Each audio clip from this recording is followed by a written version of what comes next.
Upat ka mga positibo nga lifestyle practices aron mapababa ang pagkuyanap ni ining ginatawag nato nga CVD or cardiovascular disease or sakit sa kasing-kasing and type 2 diabetes or diabetes mellitus.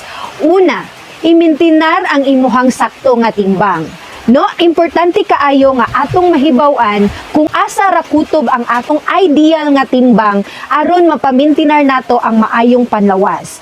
Ang mga study nag-ingon, hilabihan kaayo kataas ang atong timbang sa atong normal nga timbang, taas kaayo ang atong risgo nga magka-develop ta og cardiovascular disease, even type 2 diabetes. Ikaduha, ayaw pagpanigarilyo. Ang mga study nag-ingon karon, ang pagpanigarilyo usa siya ka number 1 cause nga sakit sa kasing-kasing ang usa ka tawo, even ang type 2 diabetes. Ikatulo, pag-engage sa regular nga physical activity. Kining regular physical activity, mga ka-healthy, is a crucial kaayo ang iyang role, especially kung aduna kanay sakit sa kasing-kasing ug aduna kanay type 2 diabetes. Kay nganuman, even sa imuhang mga ginagagmay-gagmay nga ginabuhat, makatabang kini nga ikontrolar ang imuhang glycemic index. Ug ang physical activity makatabang usab kini nga mapababa ang imuhang blood pressure, ug kung mababa ang imuhang blood pressure,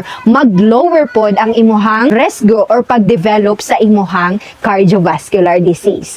Ang ikaupat, follow sound nutritional guidelines or nutritional pattern. Importante kaayo mga ka-healthy nga mukaon jud ta og mga gulay, prutas, mga nuts, grains, usa kini kadakong hinungdan nga mopababa ang pagkuyanap sa cardiovascular disease ug type 2 diabetes.